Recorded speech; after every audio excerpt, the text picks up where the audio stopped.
otomatis mereka menjadi duda dan janda muda. Oke, baik, kita lihat ada artis yang tahu, tapi sayangnya mereka membagikan cat mesra mereka di sosial media dengan mengumbar-umbar kata cinta nama Allah dan mengklaim diri mereka ta'aruf hanya karena mereka tidak berpacaran. Dua contoh ini membuat nikah muda dan ta'aruf ini semakin bias di mata kita.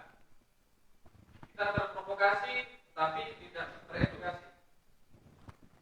Dan ini jadi satu masalah yang coba kami pecahkan solusinya. Dan sudah menjadi tugas kami di sini untuk membantu teman-teman peserta di sini untuk mempersiapkan dirinya selama masih single.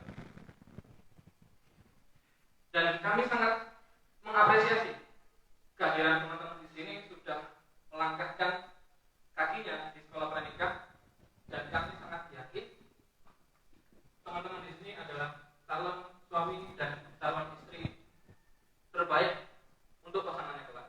Amin. Output yang kami harapkan di sini, teman-teman bisa menjadi single siap nikah yang tak lagi tergesa-gesa tapi menyegerakan. Terima kasih. Dan saya ucapkan selamat datang kepada teman-teman di sini. Selamat belajar, selamat mengambil ilmu sebanyak mungkin. Dan kalau ada yang bingung, jangan ragu tanya ke mentor atau ke ustaz. Lanjut ke tema pembahasan selanjutnya. Saya sedikit jelaskan di sini bahwa teman-teman di sini adalah sekolah pranikah. Jadi sistemnya sekolah, ada mendaftar dan ada tugas otomatis. Dan tugas ini akan kami berikan setiap pekan sekali. Per besok insya Allah akan kami kirim tugasnya. Jadi total ada 7 tugas yang teman-teman terima nanti. Dan kebanyakan dari mereka merupakan video studi kasus yang bisa teman-teman tonton dan ditanggapi serta ambil pelajaran dari video tersebut. Dan yang kedua ada sertifikat. Sayangnya nggak semua peserta bisa dapat sertifikat. Jadi syaratnya ada 2. Teman-teman minimal harus menghadiri 6 kali di kelas kita dan juga minimal menyelesaikan 5 tugas. Jadi 6 dari 8 pertemuan dan 5 dari 7 tugas. Sertifikatnya ini untuk apa? Ini semacam kebanggaan pribadi bagi teman-teman. Manfaatnya apa? Sekarang sedang kami proses, kami usahakan supaya sertifikat kami ini bisa menggantikan kewajiban teman-teman untuk ikut di Susjatin, kursus calon pengantin yang diadakan oleh kawan. Jadi mungkin sekarang sertifikat ini belum valid. Tapi begitu kita sudah dapat approval dari KUA, nanti teman-teman bisa mengklaim sertifikat ini insya Allah. Jadi nggak perlu lagi ikut Susjatinnya KUA. Next, kita ada sistem poin. Teman-teman sudah bacakan ya kemarin pengumumannya? Ada berapa poin-poin kemarin? Kehadiran? Belum baca ya? Gak hafal. Kehadiran ada 5 poin. Kalau teman-teman hadir tapi terlambat, kita kurang sedikit, jadi 4 poin.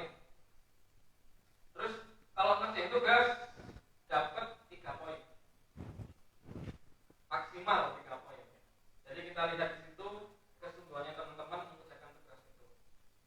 Terus yang terakhir ada check-in di sosial media. Jadi teman-teman bisa rekam video di kelas, suasana di kelas, diupload di story IG-nya masing-masing. Terus jangan lupa tag akun kami ya di unika.id. Ada yang nggak punya Instagram di sini? Hari gini 1 orang. Facebook punya.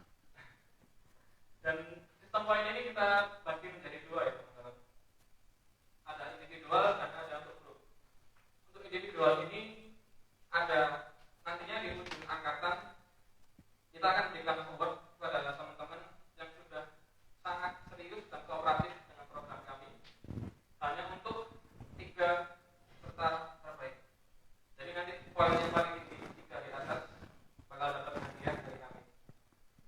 Dan untuk yang grup ini kan teman-teman sudah dibagi, ada mentornya masing-masing ya. Dari grup cowoknya ada 5 orang, berarti per grup. Grup ceweknya ada 8 orang. Nantinya kita akan menggunakan sistem indeks gitu. Jadi misal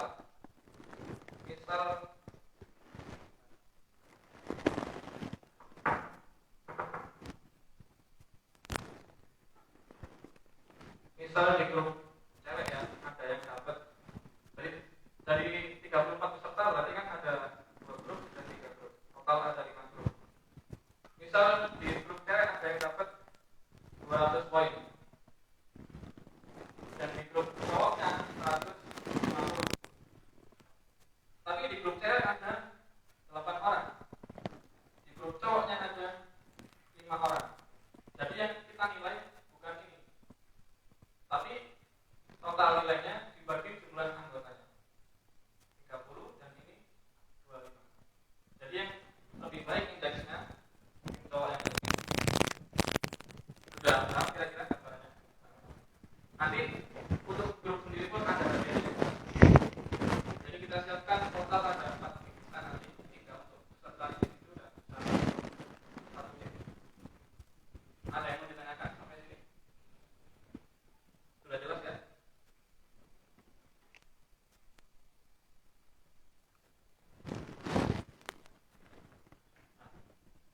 Sekian dari saya. Nanti kalau ada pertanyaan lagi silakan ditanyakan via chat ke mentor masing-masing atau di grup juga tak masalah. Setelah kami siap bantu teman-teman. Demikian dari saya. Apabila ada salah kata, mohon maaf. Assalamualaikum warahmatullahi wabarakatuh.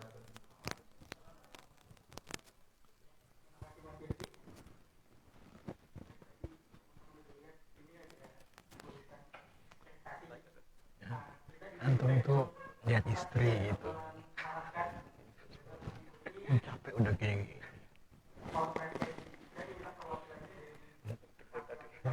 Lihat sini biar nggak gini.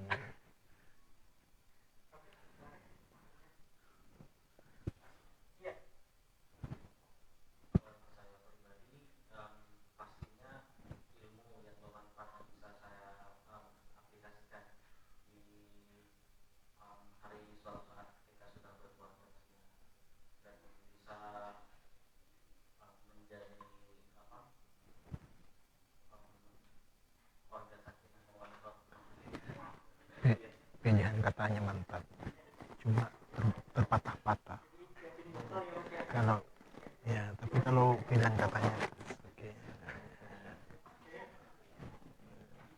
Saya bilang ya, makanya saya bilang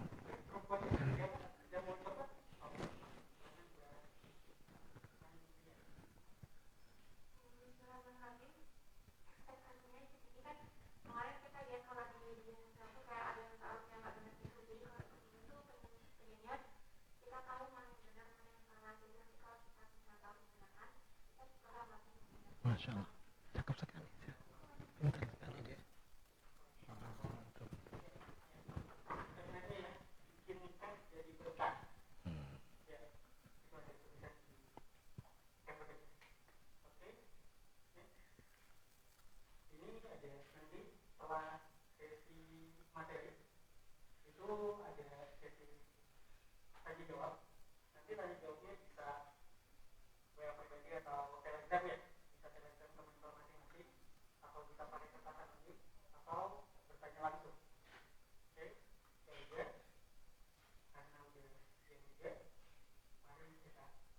Oh,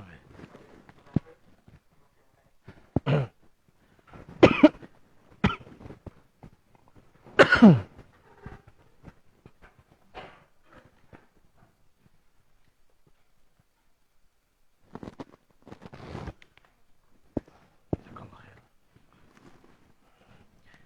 Bismillahirrahmanirrahim. Assalamualaikum warahmatullahi wabarakatuh. Alhamdulillah.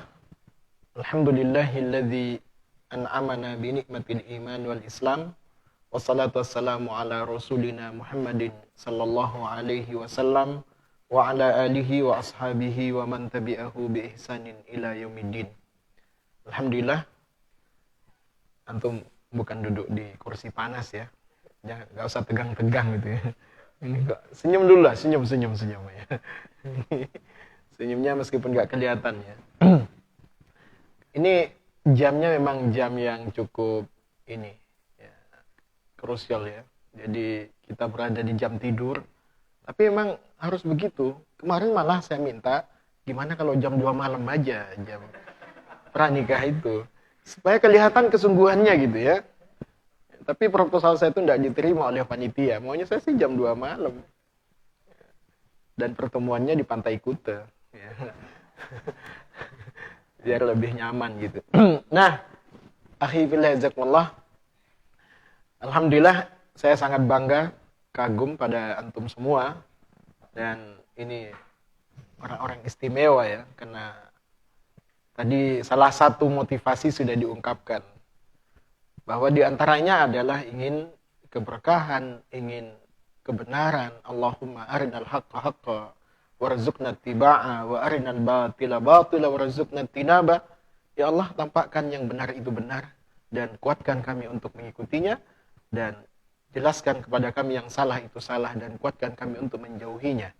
Itu motivasi diantara yang ada.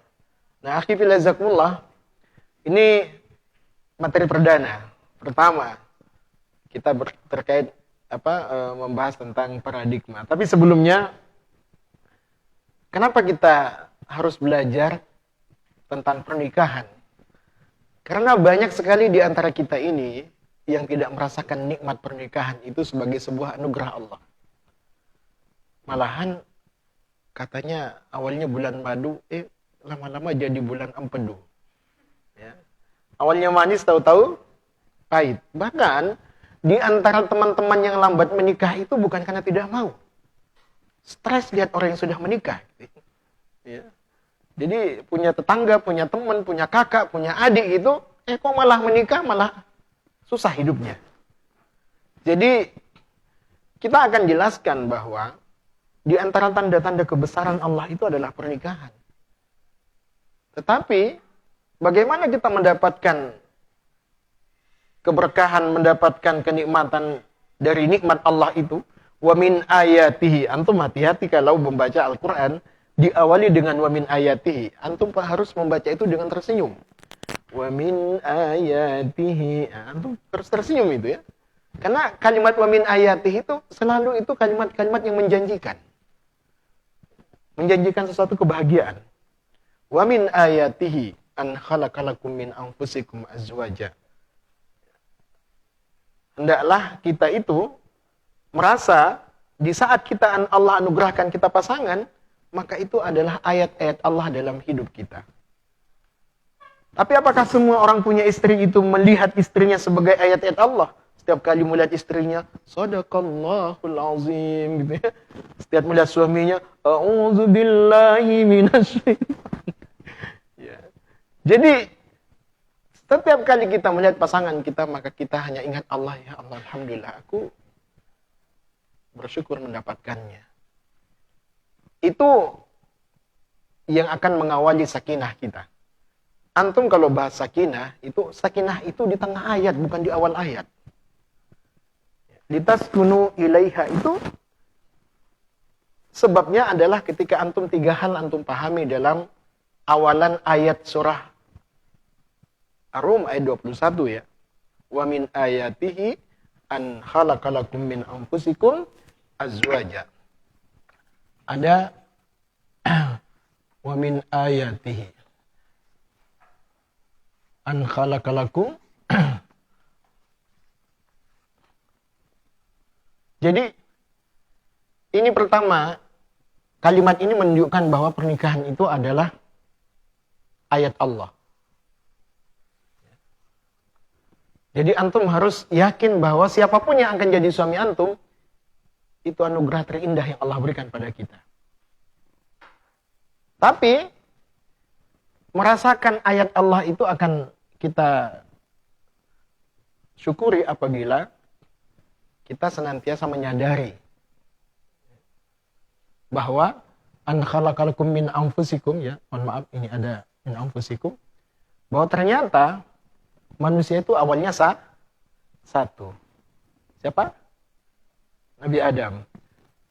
Ada manusia yang punya ibu tapi nggak punya ayah. Siapa dia? Hah? Ya Allah, akhi, kok Nabi Adam sih? Semangat ya, semangat antum. Punya ibu nggak punya ayah.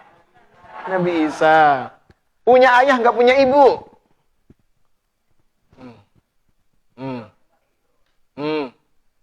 Ya antum lah. Hawa. Oh iya. Kan sudah min anfusikum. Hawa itu diciptakan dari Adam, nggak punya ibu dia. Ya kan? Aduh. Oh. Untung sekolah pranikah. Ya. Nah, ada yang nggak punya ayah, nggak punya ibu. Nabi Adam. Ada yang punya ibu, punya ayah, antum. Jadi, kalau kita ketika kita merasakan bahwa tanda-tanda kebesaran Allah itu pada kita melalui pasangan kita, gak cukup itu. Antum sadari juga, ternyata kita ini berasal dari satu yang sama, yaitu Adam. Makanya kalau ada perempuan membenci suaminya, maka ia membenci dirinya. Kalau ada suami membenci istrinya, dia membenci dirinya. Jangan sekali-kali marah pada istri. Karena antum itu marah pada diri antum sendiri. Karena min anfusikum. Ya, Allah katakan, suamimu itu darimu, ya, istrimu darimu. Jadi kita asalnya satu. Kalau antum paham, sakinah itu ketika kita mengatakan bahwa ya, aku tercipta hanya untukmu. Dan yang ketiga adalah azwaja. Azwaja itu apa artinya? Pasangan. Antum tahu berpasang-pasangan kan? Berpasang-pasangan itu tidak mesti sama. Halo, sepakat? Berpasang-pasangan tidak mesti sama. Antum pakai kanan semua. Gimana? Antum pakai kiri semua. Jangan antum nuntut sama. Mas, kalau kamu beli iPhone, aku juga iPhone loh ya. Jangan. Ya. Orang berpasangan itu tidak mesti sama. Kamu enak makan sama temanmu di Abu Nawas. Pulang-pulangnya beliin aku nasi jinggo. Dek, kan berpasang-pasangan itu nggak mesti sama gitu. Ya bukan begitu ya. Nah, saya akan awali supaya antum merasa bahwa bahasan kita ini bahasan satu nikmat Allah yang kadang-kadang dilupakan. Yaitu nikmat Allah melalui pasangan. Ketika antum merasa bahwa pasangan kita ayat Allah, ketika antum merasa bahwa pasangan kita dari diri kita sendiri, ketika kita merasa pasangan kita itu merupakan partner kita, maka kita tidak akan pernah bahagia dengan kesendirian kita. Maka itulah ketenangan. Ketenangan itu ketika antum katakan pada diri antum, aku tidak bisa apa-apa tanpa kamu. Ketenangan itu ketika antum mengatakan pada diri antum bahwa aku asalnya adalah darimu. Ketenangan itu akan ada ketika antum mengatakan bahwa engkaulah anugerah terindah dalam hidupku. Jadi ukhtibilazakumullah, ini topik kita. Paradigma. Karena persepsi orang tentang pernikahan itu gak ada yang membahas awalan ayat surah Ar-Rum ayat 21 itu. Yang dibahas cuma apa? Sakinah, mawaddah, warahmah. Padahal sakinah, mawaddah, warahmah itu buah. Bukan proses. Saya ulangi lagi. Sakinah itu, ya, mawaddah, warahmah itu, ini buah. Bukan proses. Prosesnya ini. Nah, kita ini kadang-kadang fokus ke sini. Sehingga Ketika antum datang ke pernikahan, apa yang antum katakan? Samawa ya. Samawa ya. Kata si pengantin senyum terus. Amin. Amin. Apa yang masuk dalam pikiran kedua pengantin itu? Menikah itu sakinah. Menikah itu mawaddah. Menikah itu warahmah. Baru seminggu udah kelahi. Loh, katanya menikah itu sakinah. Hati-hati. Doa antum itu kadang-kadang jadi racun ke dalam pikiran kedua mempelai. Sehingga dia menganggap bahwa pernikahan itu adalah untuk bahagia. Menganggap bahwa pernikahan itu untuk bahagia. Nah, ini tadi sih sudah diungkapkan ya. Kita nggak usah bahas ini. Akhirnya jazakumullah, sebelum saya teruskan kepada bahasan kita tentang untuk apa kita menikah. Yang jelas menikah itu bukan untuk bahagia. Tapi kita bersyukurlah pada Allah. Karena melalui majlis ini, melalui forum ini kita bisa belajar. Sementara belajar itu Masya Allah ya. Begitu banyak.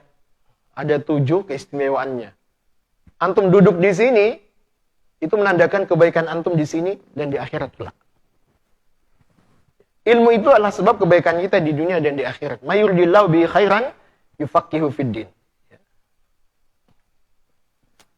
Kenapa kita mesti belajar tentang pernikahan? Karena menuntut ilmu itu hukumnya wajib. Kalau antum disuruh sholat oleh Allah, wajib nggak nuntut tentang ilmu sholat? Wajib. Kalau antum disuruh haji oleh Allah, wajib untuk menuntut ilmu tentang haji. Setiap perintah itu diwajibkan untuk mempelajari tentang ilmunya. Sayang, orang tua kita banyak yang jadi orang tua yang malpraktek. Mereka melakukan kewajiban tetapi tidak memahami kewajiban. Nah, antum ini alhamdulillah ya. Duduk di sini, paham betul, menikah itu wajib tapi mempelajari ilmu tentang menikah itu juga wajib. Antum bayangkan, kalau ada orang sholat tidak tahu ilmu sholat, di mana letak salam, di mana letak ruku, di mana letak sujud, dia nggak akan tahu. Nah begitu juga yang menikah saat ini, nggak paham di mana rukuknya, di mana sujudnya, di mana tahiyatnya. Karena mereka melaksanakan kewajiban Allah tanpa memahami ilmunya. Ilmu itu menyebabkan dimudahkannya kita jalan menuju surga. Amin. Ya. InsyaAllah. Ilmu itu akan kekal dan bermanfaat bagi pemiliknya. Sebagaimana sabda Rasulullah, "Idza mata ibnu Adam in qata amaluhu illa min thalas, sadaqatin jari aw ilmin yuntafa'u bih." Jadi kalau antum punya ilmu, itulah kekayaan yang akan terus memberikan manfaat kepada kita meskipun kita mati. Kalau antum punya harta, antum belanjakan selesai habis. Ya, tapi kalau antum punya ilmu, antum sampaikan, antum mati, ilmu itu ngirim transfer kepada antum terus pahala. Itu hebatnya ilmu. Yang keempat, tidak ada perintah Allah kepada Nabi itu kecuali untuk meminta ilmu. Rabbi zidni, ada nggak? Rabbi zidni mala. Ada di sini namanya mala? Mala itu harta ya. Jadi kalau nama istri antum mala, siap-siap antum harus banyak hartanya ya. Karena mala itu artinya harta.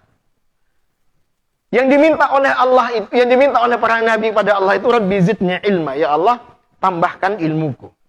Warzuqni fahma. Beda loh, ya. Kalau ilmu itu ditambah, kalau paham itu anugerah. Tidak semua orang yang ada di ruangan ini akan paham, pemahamannya sama. Karena pemahaman itu rezeki. Sedangkan ilmu itu boleh di top up kapan saja, boleh ditambah kapan saja. Tetapi paham akan ilmu itu anugerah Allah. Itu rezeki. Sama dengan antum kaya, ada yang miskin, ada yang bodoh, ada yang pandai. Karena paham itu adalah rezeki. Makanya bahasanya warzuqni fahma. Kadang-kadang antum menyamakan antara ilmu dan paham. Oh itu kan hasil usaha saya, Ustaz, sehingga saya paham. Belum tentu. Ya. Jadi kalau kita di dalam Islam itu, proses kita menuntut ilmu itu awalnya ya tahu. Dari tahu, faham. Dari faham, yakin. Dari yakin, amal. Banyak di antara kita baru tahu, langsung beramal. Makanya ada istilah semangat-semangat di awal. Padahal, amal itu akan istiqomah kita lakukan kalau kita ketahui, kalau kita fahami, kalau kita yakini. Baru kita amalkan. Nah, antum mau menikah, tahu dulu. Mau menikah, paham dulu. Mau menikah, yakin dulu menikah ini sarana surgaku. Baru silahkan menikah. Kita itu hanya bisa memproses orang yang siap menikah. Tapi kita tidak mau memproses orang yang mau menikah. Kalau mau menikah itu yang sudah punya istri pun mau menikah. Tapi bukan saya. Soalnya istri saya nonton itu ya. Lagi live soalnya. Jadi, Allah tidak memerintahkan nabinya meminta tambahan apapun selain ilmu. Orang yang dipahamkan agama adalah orang yang dikehendaki kebaikan. Orang yang paling takut pada Allah adalah orang berilmu. Innama yakhsyallaha min ibadihi al-ulama. Jadi ciri orang yang berilmu itu kalau dia semakin takut pada Allah. Saya akan memberikan rasa syukur pada antum karena antum duduk di sini. Alhamdulillah. Karena antum ada di majlis ilmu ini. Tinggi derajat kita, itu pasti. Nah, Ustaz, ikut SPN itu untuk cari jodoh. Ikut SPN itu untuk apa sih? Ya, untuk ilmu. Ikut SPN itu untuk nuntut ilmu. Ya. Menuntut ilmu adalah takwa, menyampaikan ilmu adalah ibadah, mengulang-ulang ilmu adalah zikir, mencari ilmu adalah jihad. Kalau bagi akhwat, ya, afwan ya, tulisan ini kalau menyinggung, jangan sibuk mencari dia, tapi sibuklah memantaskan dirimu untuk dicari oleh dia. Gimana? Jangan sibuk mencari dia, tapi sibuklah memantaskan dirimu untuk dicari oleh dia. Bagi ikhwan, alhamdulillah ya, SPN itu bisa jadi sarana hijrah kita.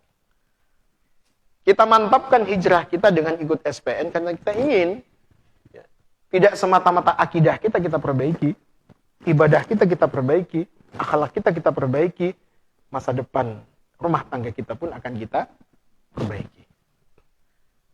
Makanya antum jangan lihat siapa antum di masa lalu, tapi lihat antum saat ini.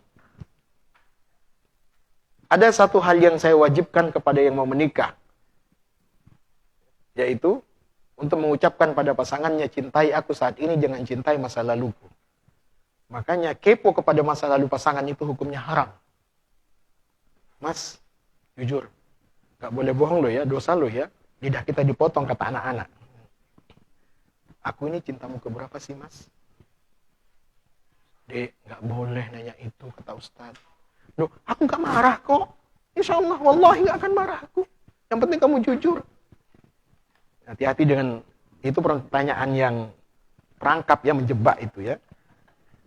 Antum, ya kalau antum terpaksa mengatakan, Masya Allah dek, aku harus jujur dek. Ya, jangan marah ya, jangan. Kamu itu cintaku yang ketujuh. Astagfirullah mas. Yang pertama, engkau. Terus yang kedua, engkau. Yang ketiga, engkau. Sampai 7 hanya engkau saja. Nah, itu pun kalau harus dijawab ya. Jadi kalau ada calon pasangan istri kita nanti kepo begitu, antum jawab begitu. Ya, gimana? Engkau cintaku yang ketujuh. Yang pertama, engkau. Kedua, engkau. Ketiga, engkau. Keempat, engkau. Sampai ketujuh hanya engkau. Pasti dia kata, ya Allah mas. Jadi perempuan itu, seperti antum lebih suka mana? Saya tes ya. Ini mau pilih uang apa pujian? Hah? Ayo. Yang mau uang, tak kasih uang. Perempuan lebih suka uang apa pujian? Hah? Kalau antum dikasih uang, uang itu palsu, ya, antum ngamuk. Ya kan? Tapi kalau antum dipuji, tapi pujian itu palsu, antum tetap senang. Ayo. Ya kan? Ya kan? Itu buktinya bahwa perempuan itu lebih suka pujian dibandingkan duit. Kalau dia kasih duit palsu, mati kita. Tapi kalau dia, Masya Allah, apa sih mas? Masya Allah. Apa mas? Masya Allah. Kok ada ya perempuan secantik ini mau sama aku? Wah. Padahal itu.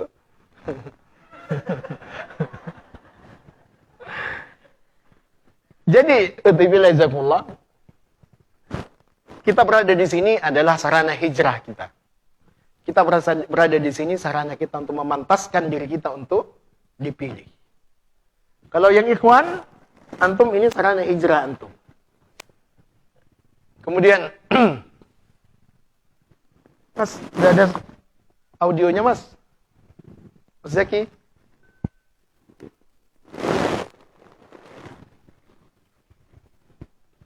Audionya nggak bisa. Lupa tadi, nyiapkan.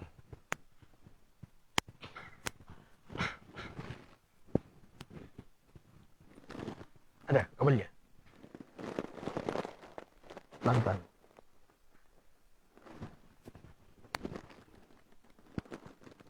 Itu. Oh, bukan.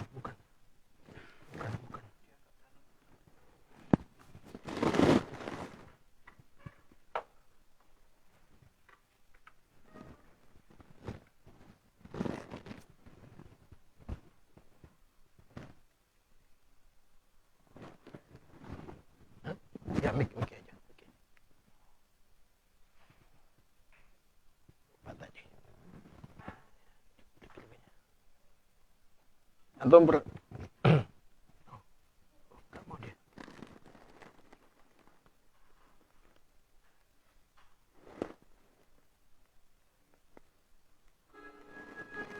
Oh, masuk. Ya, masuk. Pakai HDMI masuk.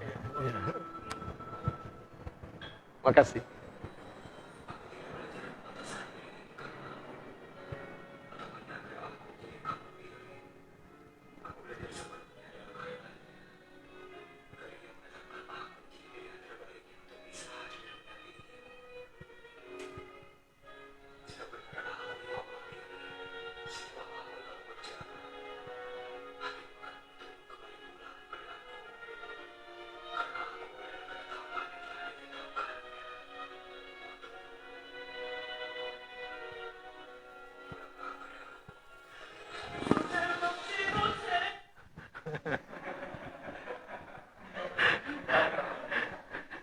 Antum yang menarik ujungnya. Jadi ada katanya di situ ya. Jadi aku belajar ini bukan karena kamu, tapi aku belajar karena Allah. Jadi ini saya setel lagi supaya antum lebih mantap niatnya.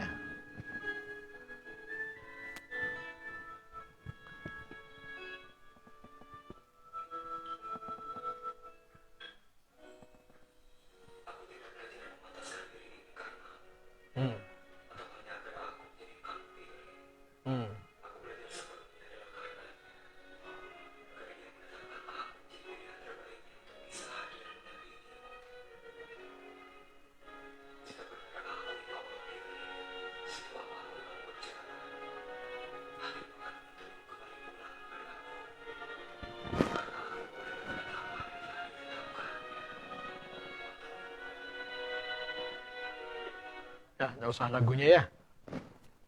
Jadi, antum tahu kan? Belajar kita ini bukan untuk kamu. Tapi aku belajar karena Allah. Aku rayu Allah agar engkau jadi milikku. Ya. Kalaupun engkau kemanapun kamu melangkah, kalau sudah aku jodohmu, engkau jodohku, pasti kau kembali padaku. Jodoh itu tidak akan salah alamat. Ya. Alhamdulillah. Apa yang disebut kita dengan paradigma? Paradigma itu di dalam menikah bukan untuk bahagia, tapi menikah itu ibadah kepada Allah Subhanahu wa taala. Sepakat ya, menikah bukan untuk bahagia? Karena menikah itu nggak selamanya bahagia. Itu nyata itu. Tanya aja yang sudah menikah. Apakah hari-hari mereka bahagia? Ternyata tidak. Menikah itu bukan untuk bahagia. Tapi menikah itu untuk menggapai berkah. Menikah adalah bahtera cinta kita menuju Allah.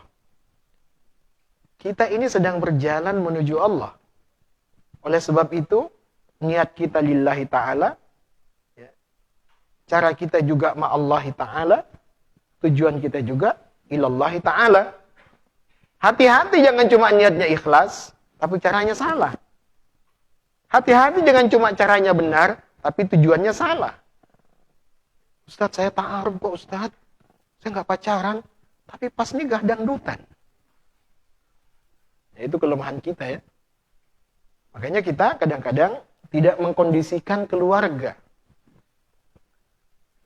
Dulu, waktu kita mau nikah, banyak keluarga mau nyumbang. Saya bayar grup dangdutnya. Saya bilang, ayo sini uangnya. Berjadi keramik masjid. Jadi, niat baik, cara baik, tujuan baik. Itu menikah. Niat baik, cara baik, tujuan baik. Ia merupakan biduk rumah tangga kita, insya Allah. Saya akan cerita kepada antum sosok kisah cinta Najamuddin. Bagaimana obsesi dia dalam cinta. Apa motivasi cinta Najamuddin? Najamuddin ini salah seorang panglima perang di Tigris, di Irak. Beliau ini sampai 40 tahun nggak nikah-nikah. Tapi antum jangan tiru ya. Karena di sini sudah banyak yang antum siap. Tinggal ngasih CV ke saya aja jadi insya Allah. Tapi Najamuddin ini sampai 40 tahun dia nunggu jodohnya nggak tiba-tiba. Karena dia telah melakukan sebuah nazar, ya Allah, aku tidak akan menikah kecuali dengan sosok perempuan yang salehah. Yang siap lahir darinya sosok anak yang akan membebaskan Palestina dan siap kubimbing tangannya menuju surga. Ada 3 syaratnya. Soleha, yang kedua siap dibimbing ke surga, yang ketiga siap melahirkan anak yang akan membebaskan Palestina. Nah, antum belum menikah. Silahkan antum buat obsesi dalam menikah. Apa obsesi antum? Najamuddin ini ketika beliau memiliki obsesi itu, ia tunggu, ia cari perempuan yang sesuai dengan obsesinya itu 40 tahun. Sampai usia 40 tahun barulah ia menemukan sosok gadis yang ia impikan. Ketika ia datang ke sebuah surau kecil, musola kecil, tanggar, ya. Ia sholat berjamaah di situ, ia ngaji, tahu-tahu di belakang surau itu ada ustadz, imam masjid, imam musola itu sedang meraih akhwat. Kamu ini sudah dilamar berkali-kali, ta'aruf sampai 6 kali nggak jadi-jadi. Ya. Apa yang kamu inginkan?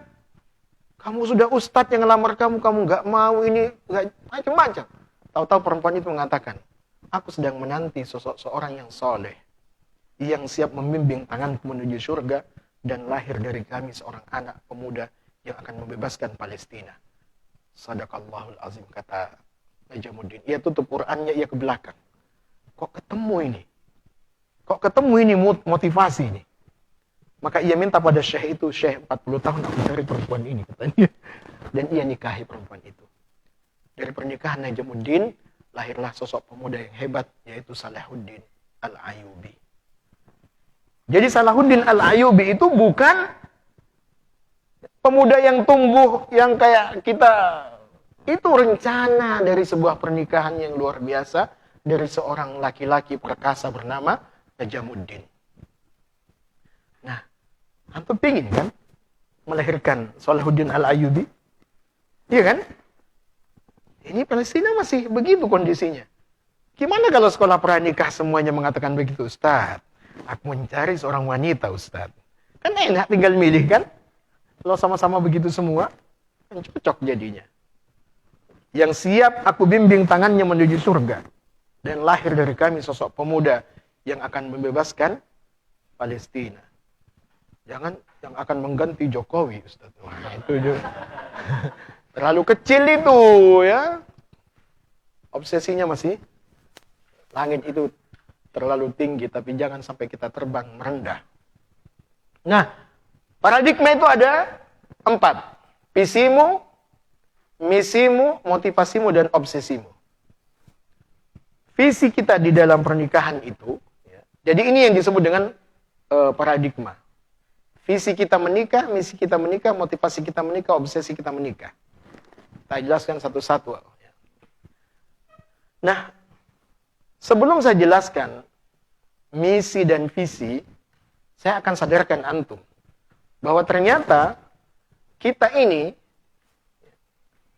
harus memahami tentang roadmap kehidupan kita. Kita menikah di mana? Di alam dunia. Antum pastikan melewati ini semua ya. Alhamdulillah antum sudah lewat di sini. Berapa lama antum di sini? Hah?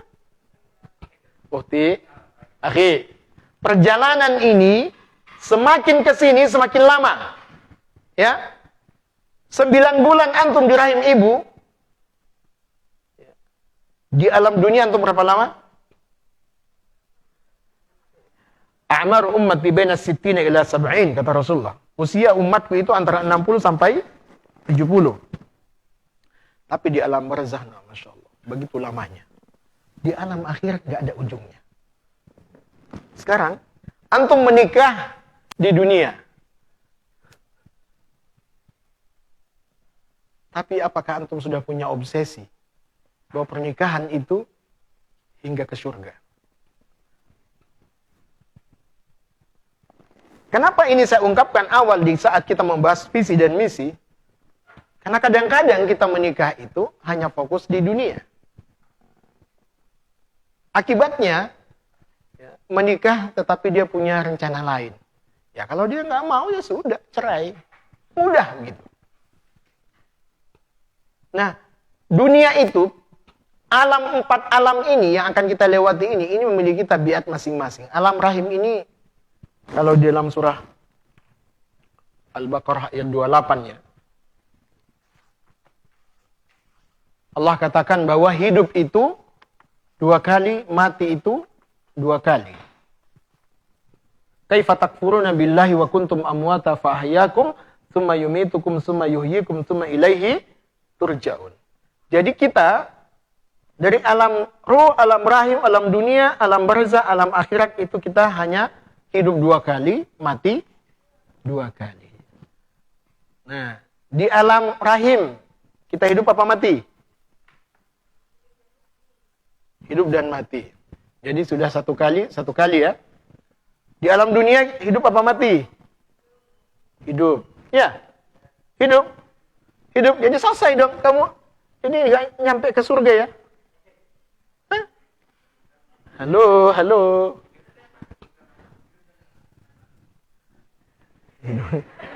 Mana yang pusing? Hei, di dunia hidup apa mati?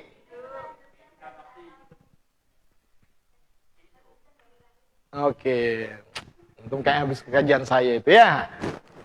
Kita hidup di dunia itu tetap mengambil jatah hidup yang pertama. Tapi semua orang yang lahir dari rahim ibunya pasti menangis.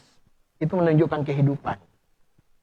Orang yang di dunia itu cuma melanjutkan kehidupan di alam rahim. Jadi tetap masih satu. Nah, di dunia itu bukan tempat kita hidup, tapi tempat kita mati. Dunia itu adalah kematian terakhir kita. Game sudah. Gak ada lagi kematian. Mati itu hanya di alam rahim sebelum ditiupkan ruh. Usia 0 sampai 4 bulan itu kematian. Kematian yang kedua di mana? Di dunia. Yang ada di kuburan, di alam barzakh itu semua sudah kematian terakhir. Nggak ada lagi kematian setelah itu. Manusia nanti tinggal satu kali jatah hidupnya. Mati sudah selesai. Mati pertama di alam rahim di usia 0 sampai 4 bulan sebelum ditiupkan roh. Kematian kedua di dunia. Hidup manusia pertama di alam rahim ketika ditiupkan roh. Hidup kedua ketika ia di alam akhirat. Di alam akhirat kehidupan kita yang terakhir. Nah, yang saya tanya itu, antum itu mau hidup dengan siapa di kehidupan terakhir itu? Itu masalahnya. Jadi cari istri, cari suami, yang antum pikirkan itu siapa yang akan mendampingi antum di surga. Itu obsesi. Ya. Karena di yaumul akhir itu tidak ada kematian. Senikmat-nikmat surga tidak akan pernah mematikan kita supaya terasa terus nikmatnya. Dan sepedih-pedih siksa neraka tidak akan pernah mematikan kita supaya terasa pedihnya. Karena di alam akhirat itu tidak ada kematian. Kematian hanya ada di alam rahim dan di alam Karena mati kita cuma 2 kali, hidup cuma surah Al-Baqarah ayat 28. Nah, akhirnya jazakumullah, kita belajar tentang visi perjalanan hidup kita. Kedua, apa misi dan visi, apa motivasi dan obsesi kita? Kalau bicara tentang, obsesi itu apa sih? Misi itu apa? Ada yang bisa menerjemahkan visi? Visi. Artinya adalah?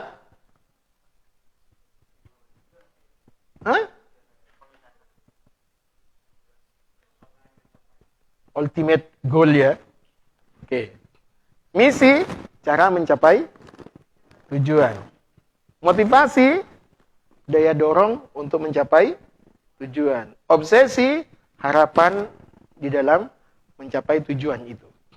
Nah, Ukti, antum mesti tahu, akhi fillah azakumullah, bagaimana lika-liku pernikahan itu. Ya, nanti kan kita jelaskan. Yang jelas tidak selamanya indah. Ya begini nih, sudah berkeok-keok gitu. Juga naik tuh, turun. Kenapa pernikahan itu begitu sulitnya? Mencari jodoh aja susah, apalagi dalam pernikahannya. Mana lebih sulit mencari jodoh dengan menikahnya?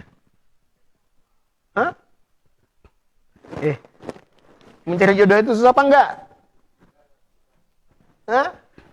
Coba antum lihat tangan saya, betapa sulitnya mencari jodoh. Kalau tangan ini saya tekuk, yang dikasih cincin itu jari mana? Kenapa tidak di ini aja? Ayo kita tukar cincin. Kenapa tidak ibu jari? Karena ibu jari itu, coba lihat, mudah ketemu, mudah.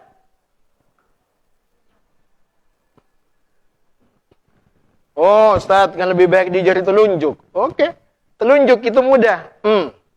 Makanya mudah. Tapi ingat, telunjuk sama dengan ibu jari. Mudah ketemu, mudah. Bisa. Gimana kalau ini aja, Ustaz? Cincinnya dimasukkan ke apa ini? Kelingking. Juga sama. Kelingking mudah diangkat, mudah jodoh, tetapi mudah pisah, mudah ketemu. Jari tengah. Agak susah, tetapi tetap. Tapi kalau antum, kumpulkan tangan antum, keluarkan jari manis, itu susahnya minta ampun. Itulah gambaran jodoh. Ya, nggak ada yang mudah. Saya punya adik saya, itu saya carikan semua di pondok. Jadi adik saya itu duduk di mobil, saya traktir 10 anak pondok. Masih bakso 5.000 waktu itu. Ya. Gimana, Dek? Masih SMS ya. Ada yang cocok? Ada, Kak. Masuk lagi. Ambil lagi 10. Terakhir lagi bakso. Gimana, Dek? Nggak ada, Kak. Sampai 70 itu. Ya Allah, bangkrut kita ini. Nah, alhamdulillah yang ke-70 itu yang ada salah satunya yang diinginkan. Saya katakan pada dia, mau nggak jadi adik saya? Oh mau Ustaz. Itu adik saya itu. Lagi cari jodoh. Ya, ini fotonya. Seminggu saya telepon kamu ya. Bagaimana kata Pak Yai nanti? Sudah saya ngomong Pak Yai. Sudah selesai. Oke. Kalau kamu mau jadi nikah. Alhamdulillah jadi. Kita melamar ke Genteng. Adik saya yang nyetir. Karena saya belum bisa bawa mobil waktu itu. Namanya orang melamar itu. Semangat ya. Makanya ini kalau ingin melamar. Wah. Ya apa bahagianya gitu ya. Mandi pagi-pagi. Biasanya mandi jam 9 gitu ya. Nah. Alhamdulillah nyampe ke Genteng. Kita sampaikan lamaran. Ternyata bapaknya nggak mau. Nunggu 1,5 tahun sampai dia lulus di pondok baru boleh nikah. Kecewa berat itu. Pulang ke Bali, semestinya belok kanan ke Ketapang. Ini belok kiri ke Bondowoso. 1 jam itu, kok nggak nyampe-nyampe Ketapang gitu. Nanya turun, Pak ini Bondowoso Pak. Astagfirullah. Malam itu jam 11:30, balik kita lagi ke arah Banyuwangi.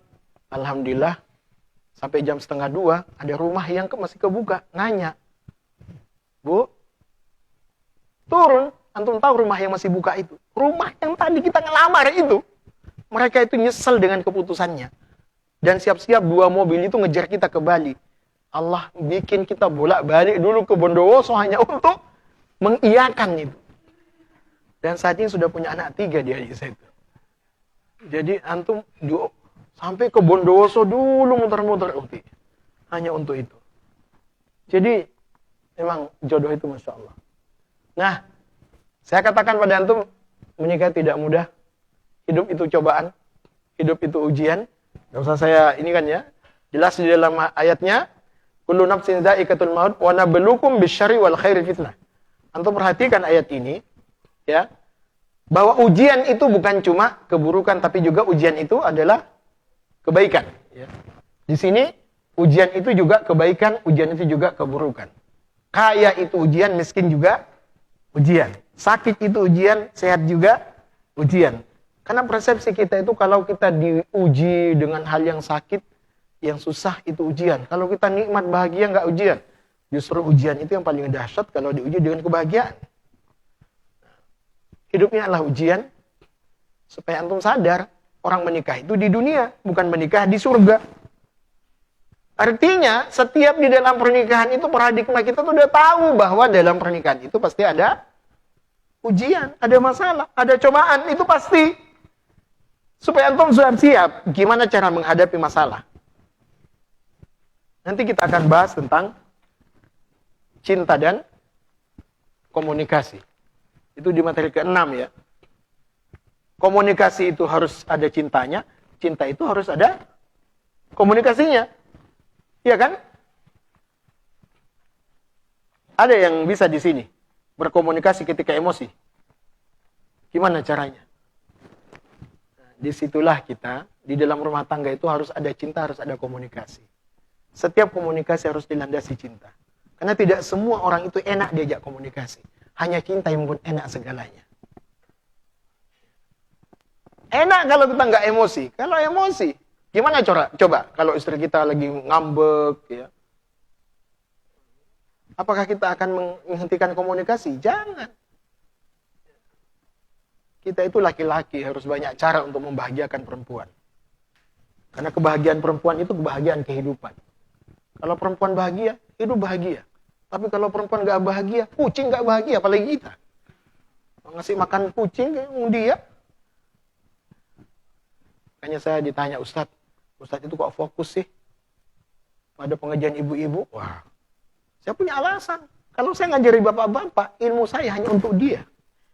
Tapi kalau saya ngajari ibu-ibu, ilmu dia untuk peradaban masa depan. Saya bilang. Karena dia untuk ngajari anaknya.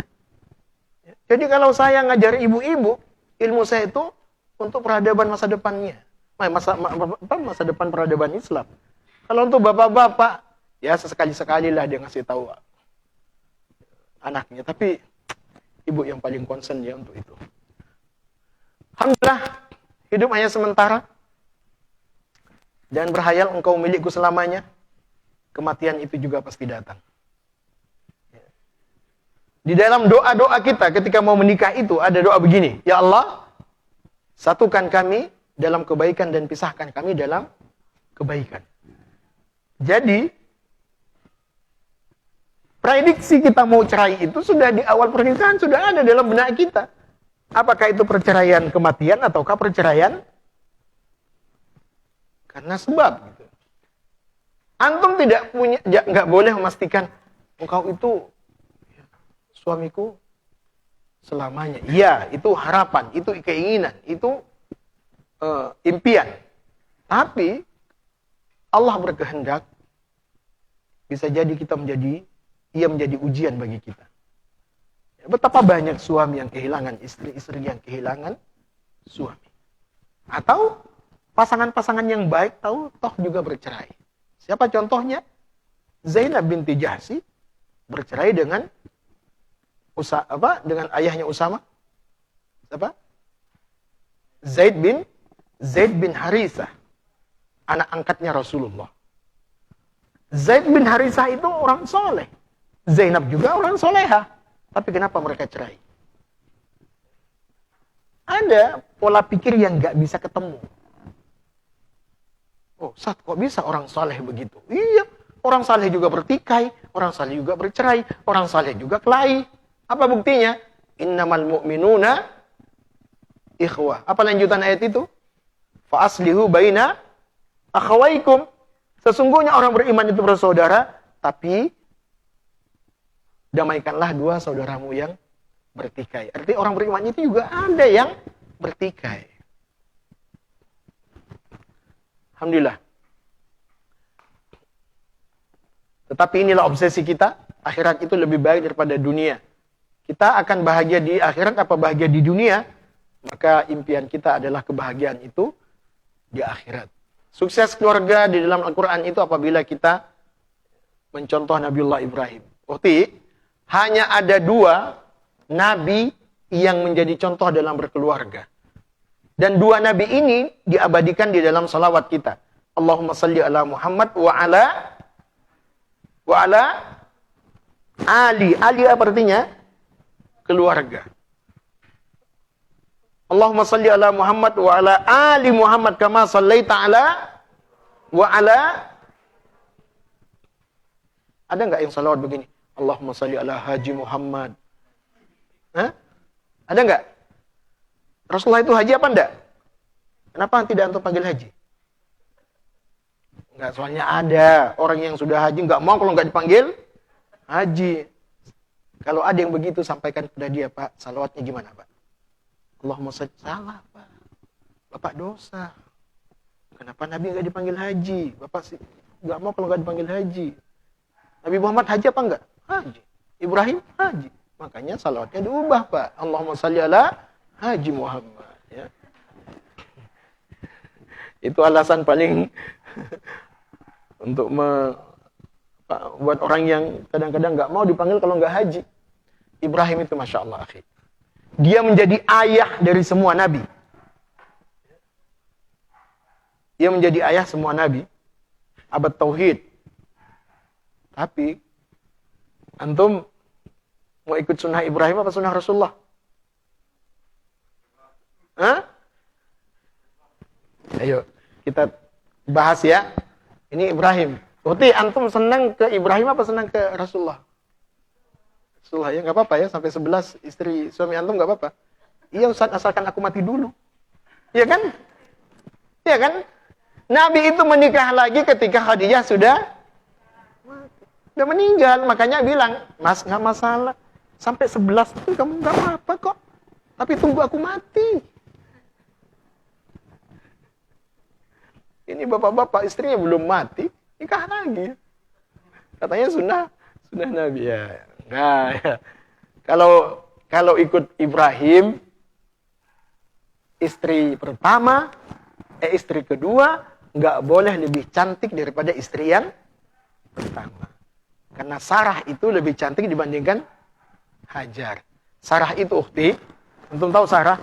Kalau ada kecantikan seperti ini, separuh kecantikannya Allah ciptakan itu sudah dikasih ke Sarah. Separuhnya dikerumuni oleh semua wanita yang ada di dunia. Makanya Sarah itu wanita tercantik. Ketika dia kelihatan oleh seorang pegawai kerajaan, apa kata pegawai kerajaan itu? Wahai raja, aku melihat ya seorang wanita yang kecantikannya menutupi cahaya pagi di waktu duha. Ini juga lebay ya. Jadi, memang anak buah itu kadang-kadang begitu ya, lebay.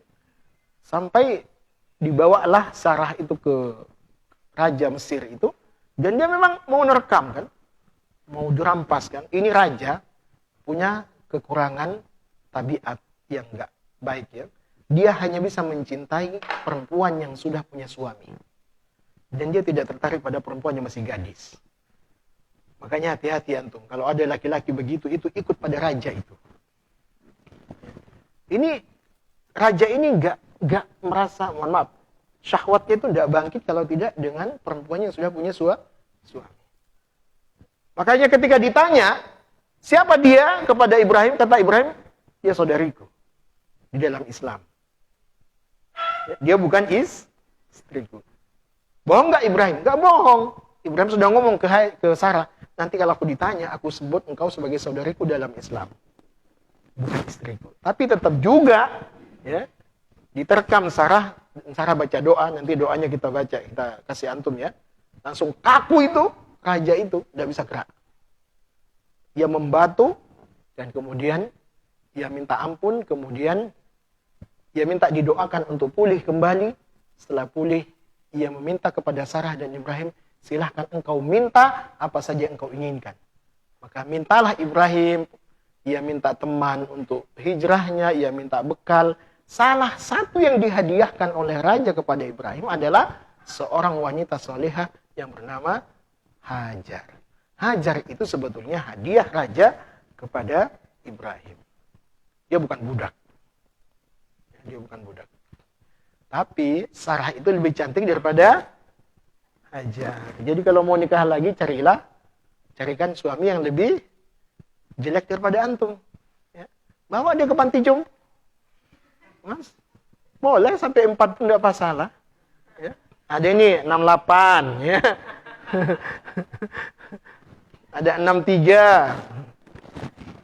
Yang kedua adalah Rasulullah. Masya Allah. Ya.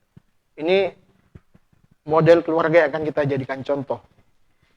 Saya tidak akan sampaikan secara detail ya. Yang jelas kita kembali ada ruang tanya jawab. Motivasi kita adalah ibadah. Menikah untuk ibadah, obsesi kita adalah meraih surga. Sedangkan visi kita di dalam menikah itu apa visinya tadi? Visinya ku ampusakum wa ahlikum nara. Visi itu ada di dalam surah At-Tahrim, ya, surah ke-66 ayat 6. Sedangkan misi itu ada di dalam surah An-Nisa ayat 1 ya. Apa misi kita? Menjadi insan yang bertakwa. Apa visi kita? Ya, terhindar dari ancaman neraka. Itu visi kita dalam berkeluarga. Bagaimana caranya agar kita terhindar dari api neraka? Makanya kita menjadi insan yang bertakwa. Hanya orang yang bertakwa saja yang tidak akan pernah bercerai dalam hidupnya. Sebagaimana firman Allah, Al-akhillau yawma idzin ba'duhum li ba'din aduun illal muttaqin. Di dalam surah Az-Zukhruf ayat 67. Az-Zukhruf 67. Ini misi. Bahwa misi kita itu menjadikan istri kita bertakwa, menjadikan suami kita bertakwa. Antum baca hadisnya, iza tazawwajal abdu faqad istakmala nisfu dinahu. Kalau kita menikah, separuh agama kita sudah tercukupi. Falyattaqillaha fi nisfil baqi. Maka penuhi separuhnya lagi dengan saling mentakwakan. Jadi agenda utama setelah menikah itu adalah saling mentakwakan. Jadi suami itu belahan takwa kita, bukan belahan hati kita. Alhamdulillah, ukhti fillah jazakumullah. Itu yang bisa saya aturkan. Nanti masalah ini kita bahas pada sesi berikutnya. Demikian apa yang bisa saya aturkan pada kesempatan ini. Sukses dunia dan akhirat kita ada di dalam surah Al-Baqarah 201, yaitu Sukses di dunia, sukses di akhirat. Dalam doa sapu jagat ini ya ini impian kita dalam pernikahan. Apa ciri-cirinya di dunia? Ya ini. Kalau antum di dunia memiliki hati yang senantiasa bersyukur, memiliki pasangan yang baik, ya, kemudian anak yang saleh, hidup di lingkungan yang baik, teman baik, kondisi lingkungan baik, memiliki harta yang halal, semangat menuntut ilmu, usianya makin tua makin taat. Inilah wujud dari kebahagiaan dunia. Kalau antum bahagia di dunia, pasti bahagia di akhirat. Karena kebahagiaan di akhirat itu mukaddimahnya adalah kebahagiaan di dunia. InsyaAllah demikian. Hadanallahu wa iyyakum ajmain. Aku qouli hadza astaghfirullah li wa lakum. Assalamualaikum warahmatullahi wabarakatuh.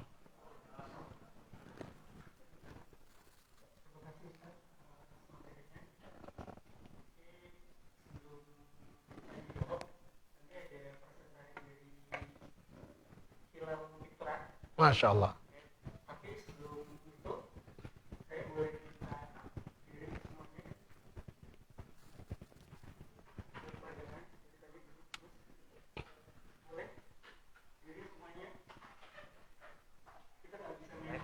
Ayo.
Ya, terserah ya.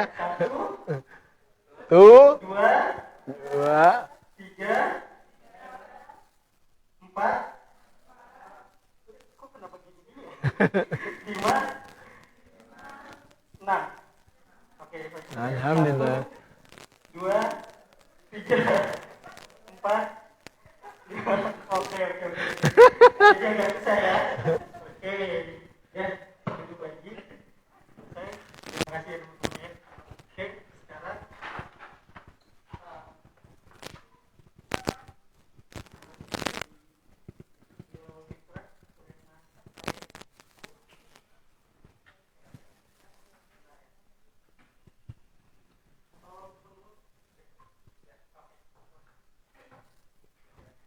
gimana? Nggak pakai slide. Assalamualaikum warahmatullahi wabarakatuh. Waalaikumsalam. Terima kasih atas waktu yang telah diberikan oleh Kulika. Satu kesempatan ada di bersama teman-teman semua. Alhamdulillah. Saya di sini sebelum itu perkenalkan, saya Rafif Sultansyah, saya sebagai Rafif. Saya dari Hilal Mistura. Mungkin masih ada yang baru dengar atau alhamdulillah sudah ada yang tahu. Ya, Hilal Mistura itu adalah sebuah jasa fotografi atau videografi yang ada di Bali, khususnya untuk Muslim wedding. Alhamdulillah kita sudah ada dari 2017, sudah beroperasi dari 2017. Kita ini memang memfokuskan segmen banget kita, jadi khusus untuk couple Muslim, pasangan Muslim. Ya. Jasa kita sama seperti jasa-jasa lainnya, tapi kenapa saya membuat khusus untuk Muslim? Karena ini salah satu kelebihan kita ya. Terkadang kita memilih jasa foto video sama aja, paling mau yang itu sama-sama bagus. Benar, kita bisa sama-sama bagus, semua pasti punya pengalaman masing-masing. Tetapi tidak semua dari fotografer atau videografer itu Muslim yang ada di Bali, khususnya ya, pasti mayoritas Muslim. Dan sudah jelas kalau kita memilih yang Muslim, insya Allah kita bisa lebih tahu, oh ini orangnya tahu syariat Islam. Di dokumentasi foto dan video itu tidak lepas dari syariat Islam tentunya. Contohnya dari awal aja, terkadang masih ada pasangan yang masih ingin pre-wedding,